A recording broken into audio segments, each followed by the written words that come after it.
வணக்கம் நேயர்களே, வர்த்தக முரசு நிகழ்ச்சிக்கு வரவேற்கிறோம். ஒவ்வொரு வாரமும் வர்த்தக முரசு நிகழ்ச்சியில் எந்த பங்குகளை வாங்கலாம், எந்த பங்குகளை விற்கலாம், இது போன்ற பலவிதமான நேயர்களின் சந்தேகங்களுக்கும் நம்மளுடைய சந்தேகங்களுக்கும் ஒவ்வொரு வாரமும் ஒவ்வொரு விதமான கெஸ்ட் வந்து விளக்கம் அளித்துக் கொண்டிருக்கிறார்கள். அந்த வகையில் இந்த வாரம் சாகா கான்ட்ரா ட்ரேடிங் நிறுவனர் திரு மூர்த்தி அவர்கள் இங்கே வந்திருக்காங்க. நம்மளுடைய சந்தேகங்களை எல்லாம் அவரிடம் கேட்டு தெரிந்து கொள்ளலாம். இப்ப நம்ம நிகழ்ச்சிக்குள்ள போகலாம். வணக்கம் சார். வணக்கம். சோ இன்னைக்கு வர்த்தக முரசு நிகழ்ச்சிக்கு உங்களை வரவேற்பதுல ரொம்ப மகிழ்ச்சி. சோ ஒவ்வொரு வாரமும் ஒவ்வொரு கெஸ்ட் வந்து ஷேர் மார்க்கெட்டை பத்தி நிறைய விஷயங்கள் வந்து நேயர்களுக்கு கொடுத்துட்டு இருக்காங்க. சோ ஒவ்வொருத்தர் சொல்றது ஒவ்வொரு டைம்ல நடக்குது, ஒவ்வொருத்தர் சொல்றது ஒவ்வொரு டைம்ல நடக்காம போகுது. சோ குறிப்பா உங்களுக்கு முன்னாடி வந்து மூர்த்தி சார் வந்து ஒரு ப்ரோக்ராம் வந்து கொடுத்திருக்கீங்க வர்த்தக முரசுல. அதுல நீங்க வந்து ஒரு பொங்கல் போனஸாவே நீங்க சொல்லி சில இந்த ஷேரை வாங்குங்க, கோல்டு சில்வர் இவ்வளவு பாயிண்ட்ல வந்து இது ஏறும் அப்படின்ற விஷயங்கள்லாம் வந்து சொல்லியிருக்கீங்க. அதுக்கேத்த மாதிரியே எல்லாமே ஏறி இருக்கு. நிறைய நேர்கள் பாத்தீங்கன்னா நம்ம நிகழ்ச்சியை வந்து யூடியூப்ல போட்டு விடும்போது அதுல நிறைய கிரெடிட் வந்து கொடுத்திருக்காங்க. சோ குறிப்பா பாத்தீங்கன்னா இந்த எஸ் பேங்க் ஷேர் வந்து ஏறும்னு சொல்லியிருக்கீங்க. சோ அதுல வாங்கின எல்லாருமே வந்து நல்ல ப்ராஃபிட்ல இருக்காங்க. ஏன்னா நாங்க அந்த நேயரோட வியூவர்ஸ் பார்க்கும் பொழுது எங்களுக்கு வந்து தெரிஞ்சது அவங்க கொடுக்குற கமெண்ட்ஸ்லயே வந்து எந்த அளவுக்கு அந்த ஷேர்ல வந்து அவங்க இன்வெஸ்ட் பண்ணி அதுல லாபம் சம்பாதிச்சிருக்காங்கன்ட்டு. சோ இதை எப்படி நீங்க வந்து கொடுத்திருக்கீங்க சார்? இது உங்களுக்கு வந்து நேர்கள் சார்பா வந்து எல்லாருமே வந்து நாங்க வாழ்த்துக்கள் சொல்லிடுறோம், தேங்க்ஸ் சொல்லிடுறோம். ஏன்னா வந்து நீங்க சொல்ற அந்த இது வந்து நடந்திருக்கு இல்லையா? சோ ஒவ்வொருத்தருக்கும் ஒவ்வொரு மாதிரி பாயிண்ட் ஆஃப் வியூ இருக்கும். சோ நீங்க சொல்லியிருக்க விஷயம் வந்து பொங்கலுக்கு முன்னாடி சொன்ன அந்த விஷயங்கள் நடந்திருக்கு. சோ கோல்டுலயும் வந்து ஏறும்னு சொல்லியிருக்கீங்க, தொடர்ச்சியா வாங்குங்க, சில்வரும் வாங்குங்க சொல்லியிருக்கீங்க, காப்பரும் வாங்க அப்படின்னு சொல்லியிருக்கீங்க. இது எல்லாமே வந்து ஏறிட்டு தான் போயிருக்கு. சோ இது எப்படி இது மேஜிக்கா நீங்க சொன்ன விஷயங்கள் நடக்குது அப்படின்னு சொல்லுங்க சார். போன முறை நம்ம பேசினது வந்து ரியல் போனஸா தான் இருக்கும், நிறைய வந்து நல்லா இருந்தது. பட் இது எப்படின்னா இது வந்து கண்டினியூஸா வந்து நம்ம வந்து சொல்லிட்டு தான் இருக்கோம், அட்வான்ஸ்டா வந்து சொல்லிட்டே தான் இருக்கும். இது வந்து சும்மா ஒரு வாரம் 10 நாள் அப்படின்னு கிடையாது. இது வந்து நம்ம கிட்டத்தட்ட ஒரு வருஷமாவே வந்து அட்வான்ஸா தான் சொல்லிட்டே இருக்கும். அது வந்து சில பேருக்கு வந்து அந்த நம்பிக்கை வந்து வந்திருக்கு. சில பேர் வந்து இன்னும் வந்து எப்படி ஒருத்தர் அட்வான்ஸா சொல்ல முடியும் அப்படின்ற மாதிரி இருக்கு. கண்டிப்பா வந்து 100% வந்து அட்வான்ஸ்டா வந்து சொல்ல முடியாது. ஆனா வந்து 80% சொன்னாதான் வந்து நீங்க இந்த லைன்ல இருக்க முடியும். இல்லைன்னா வந்து இந்த லைன்ல இருக்க முடியாது. இன்னொன்னு என்னன்னா, ட்ரேடிங் வந்து ரொம்ப ஃபன்னா இருக்கும். உங்களுக்கு ஃபியூச்சர்ல வந்து நெக்ஸ்ட் 1 இயருக்கு வந்து இது இப்படிதான் இருக்கும் அப்படின்னு தெரிஞ்சதுன்னா ரொம்ப ஃபன்னா இருக்கும். முக்கியமா வந்து எப்படின்னா, நம்ம இப்ப சொல்றது வந்து ஒரு லோல இருக்கு, ஓகே இதுல இருந்து ஏறும்னா அது கண்டிப்பா வந்து அது ஏறதான் செய்யும். ஒரு மிடில் பாயிண்ட்ல இருக்கு ஏறுன்னு சொன்னா அந்த டைம்ல மேபி ஃபெயிலியர் ஆகலாமே தவிர, ஒரு பர்டிகுலரா டேட் வச்சு சொல்றோம் அப்படின்னா அது வந்து கண்டினியூஸா வந்து இப்போ ஏறும் இதுல இருந்து அப்படின்னா, லோல இருக்குன்னா அப்போ அங்க இருந்து ஏறதான் செய்யும். ரொம்ப டாப்ல இருக்கு அங்க இருந்து விற்கணும்னா கண்டிப்பா வந்து அது இறங்க தான் வந்து செய்யும். இதான் வந்து மேக்சிமம் வந்து இந்த மாதிரி தான் போயிட்டு இருக்கும். ட்ரேடிங் வந்து அதான் சொல்றேன், ரொம்ப ஃபன்னா இருக்கும் நீங்க வந்து ஃபியூச்சர் வந்து எப்படி இருக்குன்னு தெரிஞ்சதுன்னா. பட் வரும் வாரங்கள்ல பாத்தீங்க அப்படின்னா ஒரு ஷார்ப் அப்மூவ் வந்து வரணும். ஓகே, நிஃப்டில வந்து ஒரு ஷார்ப் அப்மூவ் வரணும். அது வந்து நெக்ஸ்ட் வீக் வராம அதுக்கு அடுத்த வாரம் வர்றதுக்கு வந்து நிறைய சான்சஸ் இருக்கு. நெக்ஸ்ட் வீக்ல வந்து ஒரு கான்ட்ராடிக்டிவா இருக்கு. கான்ட்ராடிக்டிவா என்ன சொல்றேன்னா, நிஃப்டி வந்து ஏறிச்சுன்னா பேங்க் நிஃப்டி வந்து இறங்கும்.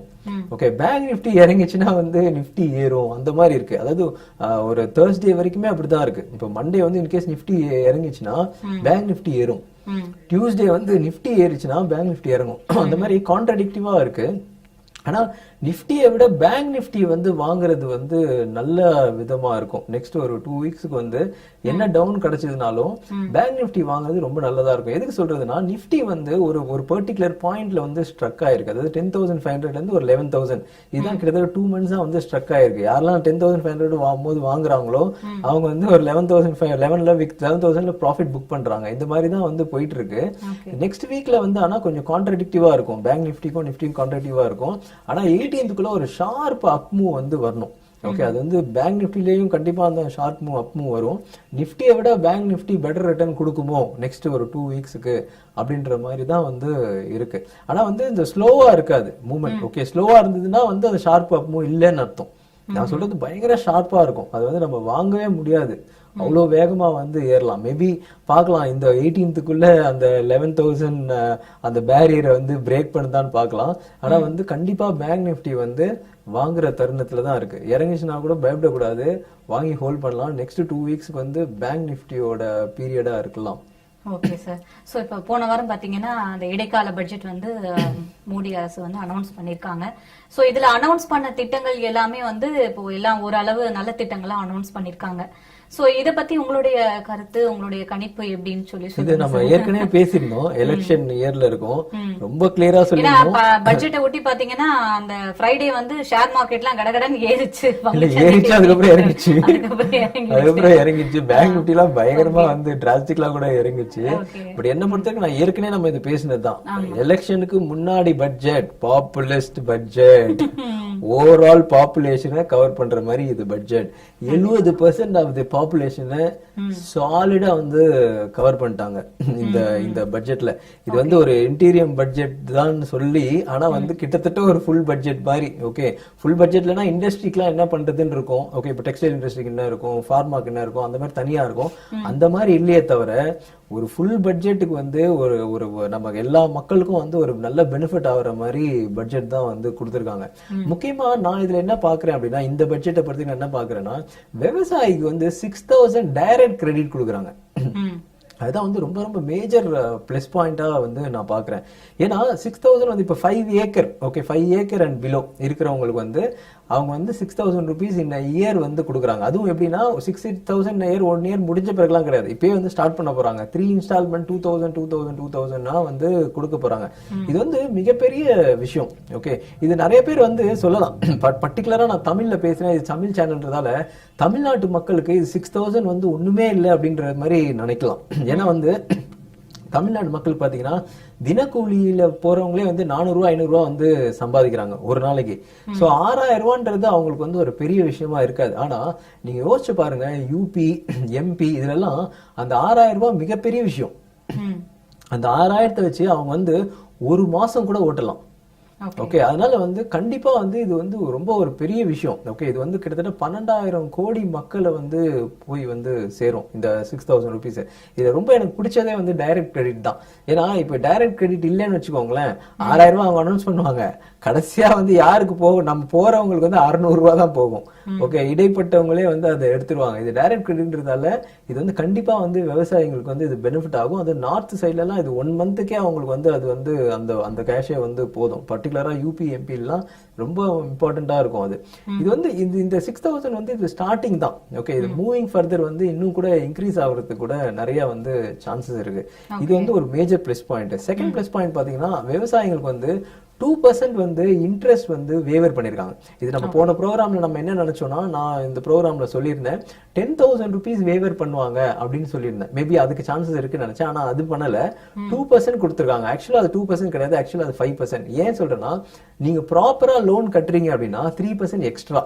ஓகே, அப்ப ப்ராப்பரா லோன் கட்டுறவங்களுக்கு 5% வந்து இன்ட்ரெஸ்ட் வந்து எக்ஸ்ட்ராவா தான் கிடைக்குது.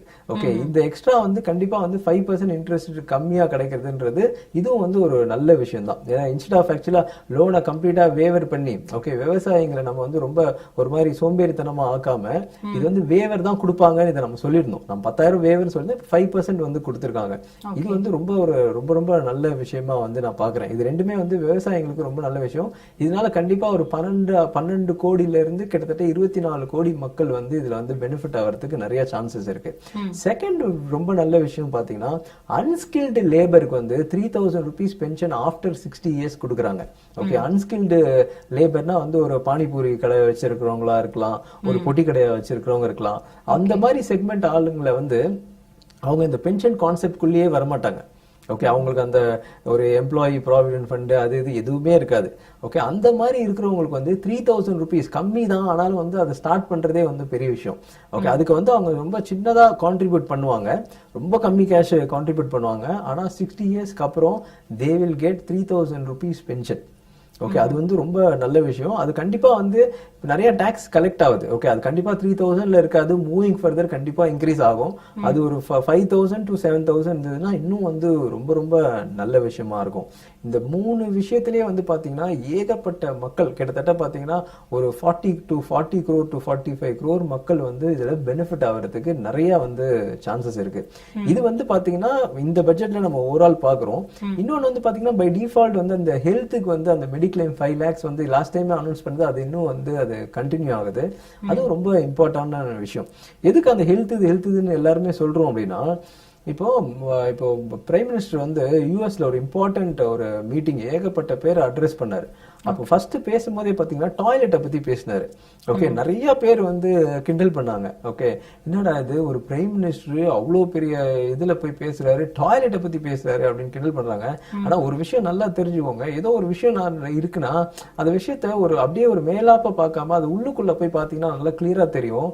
ஹைஜீனும் ஹெல்த்தும் தான் ஒரு எக்கனாமியை டிசைட் பண்றது.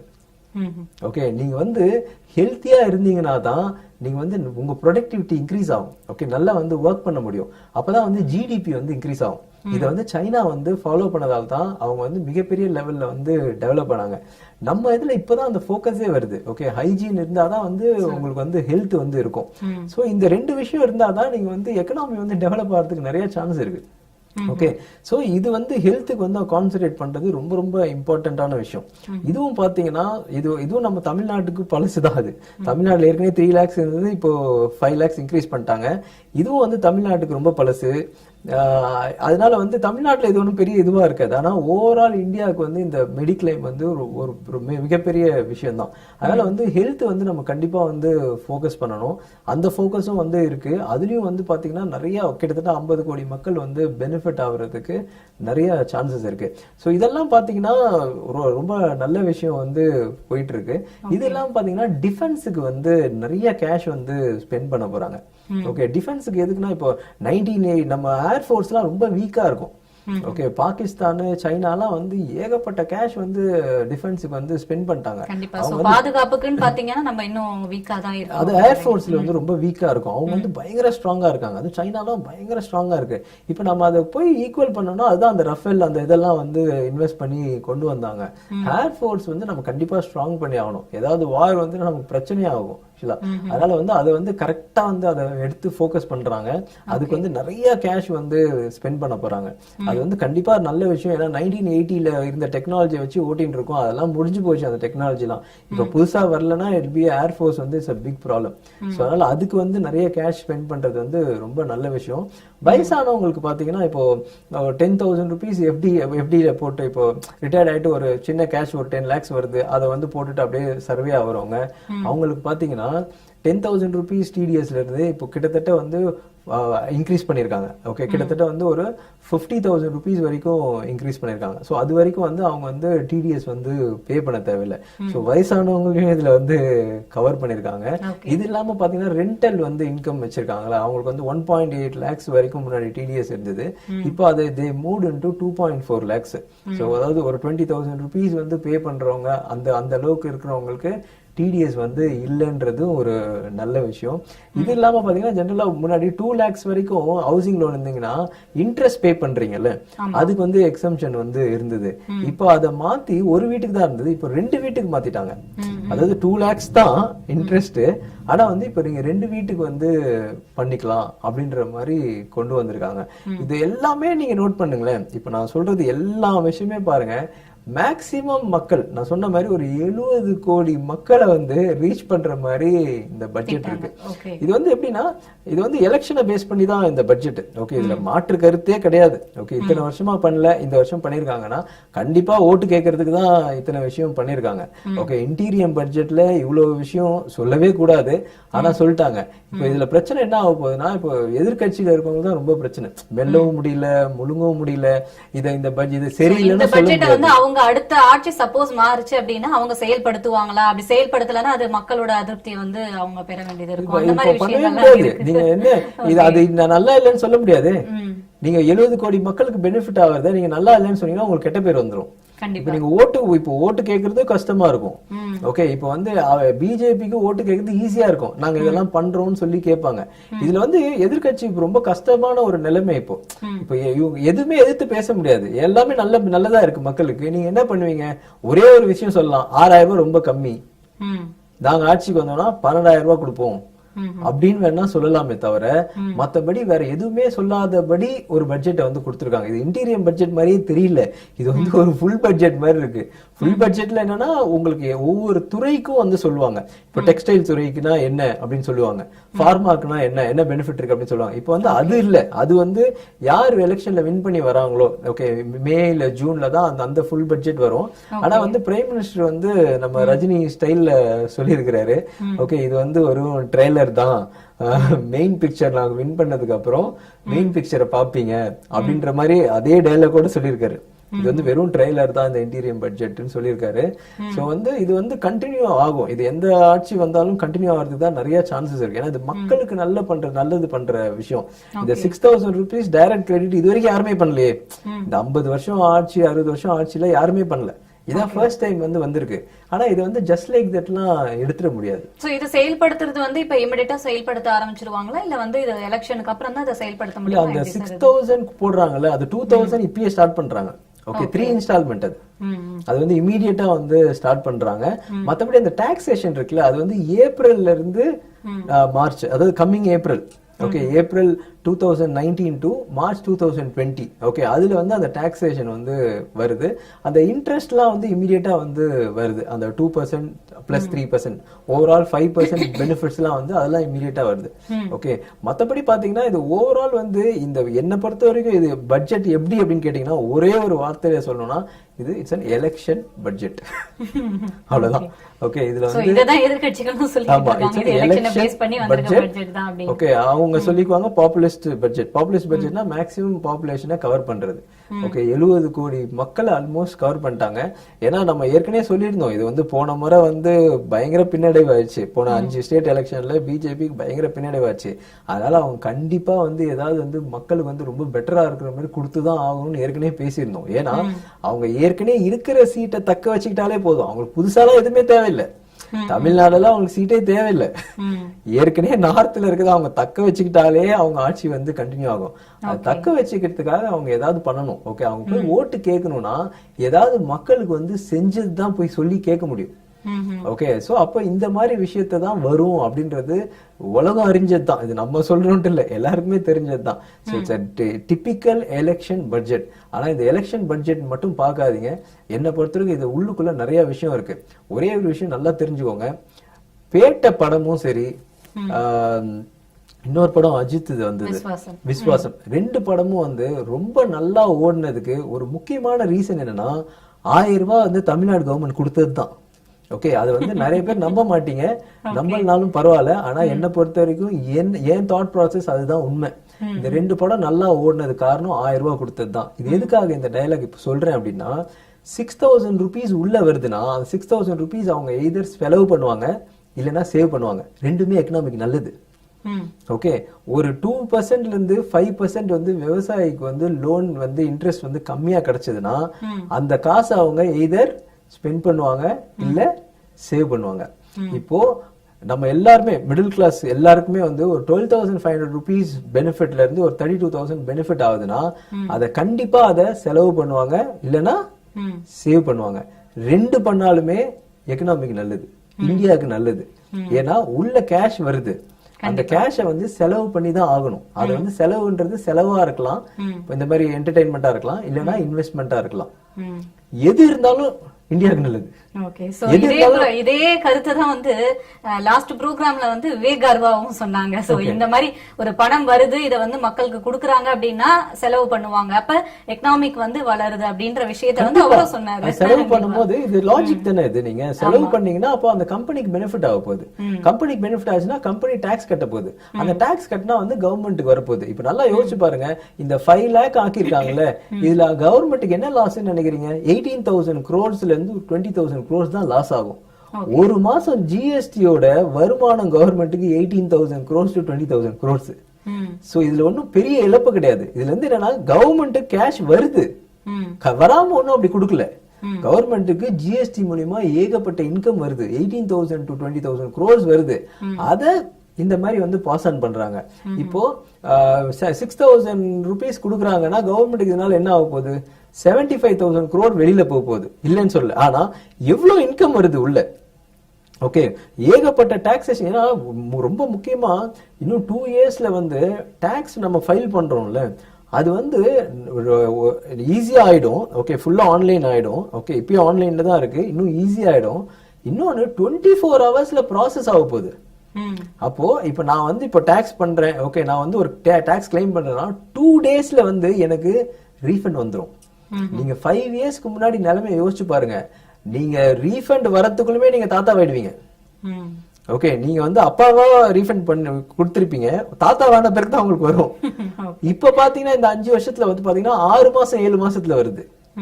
இன்னும் 2 வருஷத்துல 2 நாள்ல வருதுன்னா ஏன் டாக்ஸ் ஃபைல் பண்ணக்கூடாது? ஓகே, அந்த மாதிரி சிச்சுவேஷன்ஸ் வந்து வரப்போகுது. ஸோ இதெல்லாம் ரொம்ப நல்ல விஷயம் தானே. ஸோ இந்த மாதிரி விஷயங்கள் வரும்போது நிறைய புது டாக்ஸ் பேயர்ஸ் வந்து வருவாங்க. ஓகே, இப்போ ஜிஎஸ்டி வந்ததுக்கு அப்புறமே பாத்தீங்கன்னா நிறைய வந்து ஏமாத்துற வேலை ஒண்ணுமே இல்லை, எல்லாமே வந்து ஆன்லைன்ல ரொம்ப ரொம்ப ஈஸியா இருக்கு. நீங்க எவ்வளவு கட்டணும், நீங்க கட்டல அப்படின்னா உங்களுக்கு எவ்வளவு வந்து இன்ட்ரெஸ்ட் வரும். ஓகே, அது ரொம்ப கிளியரா வந்து இருக்கு. ஸ்டார்டிங்ல ஜிஎஸ்டி வரும்போது ரொம்ப நிறைய பிரச்சனையா இருந்தது, பயங்கரமா இருந்தது, இல்லன்னே சொல்லல. ஆனா இப்போ எல்லாமே வந்து சரியாயிடுச்சு. இப்போ வந்து கவர்மெண்ட்டுக்கு வந்து 18,000 to 20,000 crores மந்த்லி வருதுன்றது கிட்டத்தட்ட பெரிய அமௌண்ட். அது முன்னாடி சர்வீஸ் டாக்ஸ் இருக்கும்போது இவ்வளவு இல்ல, ஜிஎஸ்டி வந்து இவ்வளவு இருக்கு. சோ இப்போ வர்றது வந்து கவர்மெண்ட் இப்போ திருப்பி கொடுக்கறது டாக்ஸ் கட்டுறவங்களுக்கு ஒரு இன்ட்ரெஸ்டா இருக்கு. இது வந்து ஒரு நல்ல விஷயமா இருக்கு. ஏன்னா இது வந்து எப்பயுமே டாக்ஸ் கட்டுறவங்க கிட்ட இருந்து யார் யாரெல்லாம் இல்லாதவங்களும் அவங்க பிரிச்சு கொடுக்கற மாதிரி தான் கவர்மெண்ட் வந்து பண்ணணும். அதை வந்து இப்ப பெர்ஃபெக்ட்டா வந்து ஃபைனல் இயர்ல வந்து பண்றாங்க. இது மட்டும் இல்லாம ஸ்கில்டு லேபர்ஸ்க்கும் பிளான் பண்ணிருக்காங்க. இது வந்து வெறும் இண்டஸ்ட்ரியலிஸ்டுக்கு ஓவரால் பார்த்தா ஒன்னும் இல்லாத மாதிரி இருக்கும், ஆனா இண்டஸ்ட்ரியலிஸ்டுக்கு ஆல்ரெடி இருக்கு. எஸ்எம்எஸ்சி லோன் வந்து கிட்டத்தட்ட வந்து உங்களுக்கு பாத்தீங்கன்னா ஒரு 1 ஹவருக்குள்ள வந்து அது லோன் சாங்ஷன் ஆகுறது ஆல்ரெடி இருக்கு.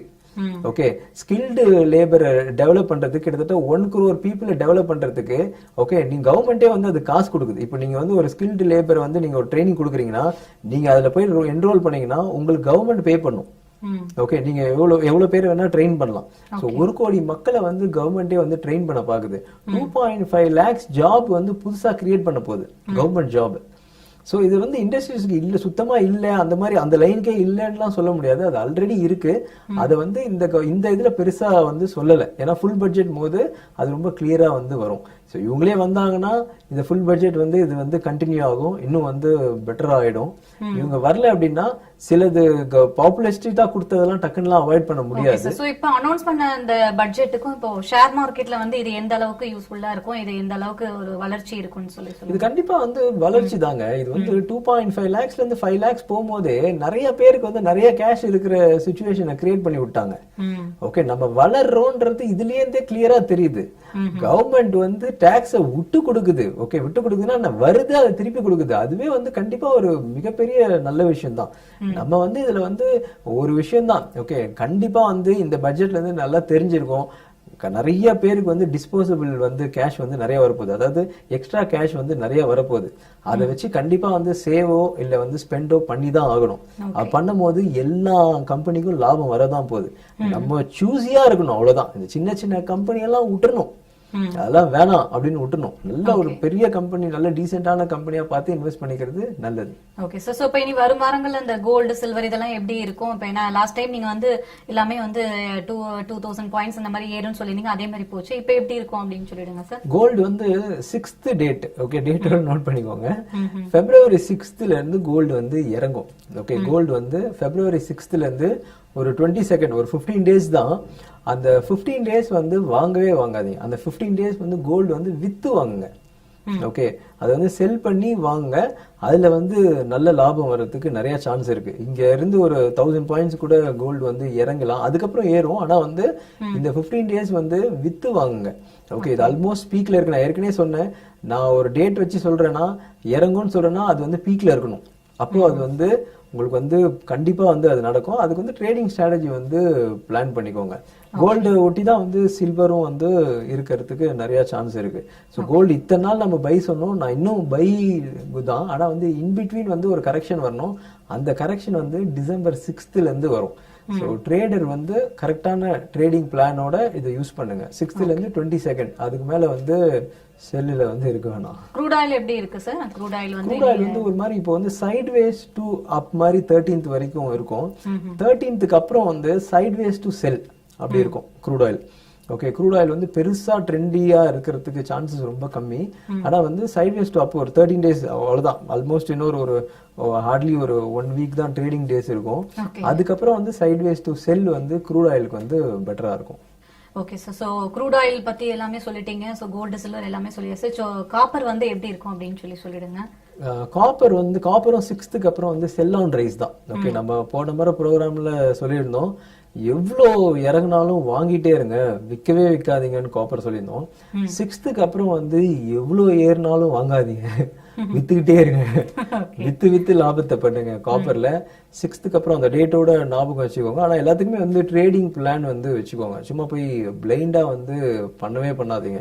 நானும் இல்ல, யார் சொன்னாலும் வந்து பிளைண்டா. ஏன்னா எதுக்காக சொல்றேன்னா, நான் சொல்றேன் நிறைய விஷயங்கள் வந்து நடந்துகிட்டே இருக்கும். ஓகே, நான் ஒரு 100 விஷயம் பேசினா கண்டிப்பா ஒரு 90 விஷயமாவது நடந்திருக்கும். ஆனா 10 விஷயம் நடக்காமையும் இருக்கும். அதனாலதான் சொல்றேன். ஏன்னா இப்போ இவர் சொல்றாரு வந்து இவர் சொன்னோன்னா அது வந்து ஒரு சூப்பர் ஓகே தெய்வ வாக்கு அப்படின்லாம் எடுத்துக்காதீங்க. 100% வந்து யாராலுமே பண்ண முடியும். நான் இந்த அளவுக்கு இவ்வளவு 90% வந்ததே ரொம்ப பெரிய விஷயம், ரொம்ப பெரிய விஷயம். இதை வச்சு எவ்வளவு கேஷ் வேணா பண்ணிக்கலாம். ஓகே, 100% வரவே முடியாது. 100% வந்தா நம்ம கடவுள்னு சொல்லி தெரியும், அது உண்மையும் கிடையாது. ஓகே, அப்புறம் இந்த உலகத்தை விலைக்கு வாங்கணும்னு சொல்லுவோம், அதனால அது உண்மை கிடையாது. அதனால வந்து 90% வந்து இது கிளிக் ஆகும். நான் சொல்றது வந்து கோல்டு வந்து 6th இருந்து செல்லிங். ஓகே, காப்பரும் வந்து 6th இருந்து செல்லிங். இது வந்து கிளியர் கட் இதுல இருக்கு. ஏன்னா கிளியரா வந்து மேல வந்திருக்கு. சோ அந்த இடத்துல வந்து கீழே இறங்கணும். ஓகே, அதுக்கு வந்து ஒரு trading strategy. Okay, trading strategy எப்படி வேணா இருக்கலாம். ஓகே, அது ஒரு ஸ்டாப் லாஸ் மாதிரி வச்சுட்டு செட் பண்ணிட்டு பண்ணீங்கன்னா கண்டிப்பா வந்து மிகப்பெரிய லாபத்துல வர்றதுக்கு நிறைய வாய்ப்பு இருக்கு. Okay sir. சோ இப்ப என்ன மாதிரி ஷேர்ல எல்லாம் இன்வெஸ்ட் பண்ணலாம், என்ன மாதிரி செக்மெண்ட் வாங்கலாம் அப்படின்றதையும் சொல்லிடுங்க சார். இது நம்ம ஏற்கனவே பேசியிருந்தோம். அந்த ஆட்டோமொபைல் செக்டார் வந்து பாத்தீங்கன்னா எக்கனாமியை வந்து ஃபர்ஸ்ட் ஓகே அதுதான் வந்து புஷ் பண்ணும். ஓகே, எக்கனாமி எக்கனாமி நல்லா போகுதுன்னா அதுதான் பயங்கரமா ஏறும். ஓகே, எக்கனாமி வந்து இறங்க போகுதுன்னா இறங்குறதுக்கு முன்னாடி ஆட்டோ செக்டர்லாம் வந்து கீழே வந்து படிக்கட்டுல இருந்து விழாது, லிப்ட்ல இருந்து டபுள் கீழே விழும், அந்த மாதிரி விழும். ஓகே, சோ இப்போ வந்து ஆட்டோ செக்டர்லாம் ரொம்ப அட்ராக்டிவான வேல்யூவேஷன்ல இருக்கு. அது வந்து ஆட்டோ செக்டர் வந்து கான்சென்ட்ரேட் பண்ணுங்க. அதே மாதிரி ஆட்டோ செக்டர்லயும் நல்லா ஒண்ணு யோசிச்சுக்கோங்க. ஒரு கார் இப்ப நான் வாங்குறேன்னு வச்சுக்கோங்களேன், அட்லீஸ்ட் வந்து ஒரு 3 years ஆகுது அந்த கார் வந்து மாத்தாம இருப்பேன். ஓகே, இல்ல ஒரு 5 years கூட மாத்தாம இருப்பேன். நல்ல பெரிய செக்மெண்ட் கார் வாங்குறவங்க 6-7 years கூட மாத்தாம இருப்பாங்க. ஆனா டயர் மட்டும் அப்படி கிடையாது. இதான் நீங்க புரிஞ்சுக்கணும். எவ்வளவு வண்டி ஓடுது. புதுசா கார் வாங்காம ஒருத்தர் இருக்கலாம், ஆனா கார் வாங்கினவரு டயர் மாத்தாம இருக்கவே முடியாது. இத வந்து நல்லா யோசிச்சுக்கோங்க. ஓகே, நான் சொல்றது வந்து இதெல்லாம் ஒரு ஹிண்ட் உங்களுக்கு. அதனால வந்து பயான் டிப்ஸ் தான் வந்து பெட்டர். Okay sir. ஸோ நம்ம நிகழ்ச்சியோட நிறைவு பகுதிக்கு வந்து வந்தாச்சு. ஸோ நிறைய விஷயங்களை வந்து நேயர்களுக்கு வந்து ஷேர் பண்ணியிருக்கீங்க. இந்த மாதிரி ஷேர்ஸ் வந்து வாங்கலாம், எதில் இன்வெஸ்ட் பண்ணலாம், குறிப்பாக இந்த பட்ஜெட் வந்து எந்த அளவுக்கு நம்மளுக்கு யூஸ்ஃபுல்லாக இருக்கு. ஸோ ஏன்னா பட்ஜெட் அனௌன்ஸ் பண்ணிட்டாங்க, இது நார்மலாக அனௌன்ஸ் பண்றதானே அப்படின்ற மாதிரி இல்லாமல் அதில் எவ்வளோ விஷயங்கள் இருக்கு, அது யார் யாருக்கெல்லாம் யூஸ்ஃபுல்லாக இருக்கு அப்படின்ற விஷயங்களை வந்து தெளிவாக வந்து சொல்லியிருக்கீங்க. இதுதான் வந்து ஒரு முக்கியமான விஷயம். ஸோ அதே மாதிரி நீங்க லாஸ்ட் ப்ரோக்ராம்ல சொன்ன அந்த ஷேர்லாம் வந்து ஏறி இருக்கு, கோல்டு சில்வர் எல்லாமே வந்து வாங்க சொல்லியிருக்கீங்க. அந்த மாதிரி விஷயங்கள்லாம் நல்லாவே நடந்திருக்கு. சோ நீங்க சொல்ற விஷயங்கள் இனிமேலும் நடக்கணும் அப்படின்னு நேயர்கள் வந்து ரொம்ப ஆர்வமோட வந்து ப்ரோக்ராம் பார்த்துட்டு இருக்காங்க சார். சோ இன்னைக்கு ப்ரோக்ராம் வந்து நிறைய விஷயங்களையும் நிறைய கருத்துக்களையும் அந்த நேயர்களுக்கு சொல்லியிருக்கீங்க. அதுக்காக நன்றி சார். நன்றி. நேயர்களே, இந்த வாரம் வர்த்தக முரசு நிகழ்ச்சியில் வழங்கப்பட்ட அனைத்து விளக்கங்களும் உங்களுக்கு மிகவும் பயனுள்ளவையாக இருந்திருக்கும் என்று நம்புகிறோம். மீண்டும் அடுத்த நிகழ்ச்சியில் சந்திப்போம். நன்றி, வணக்கம்.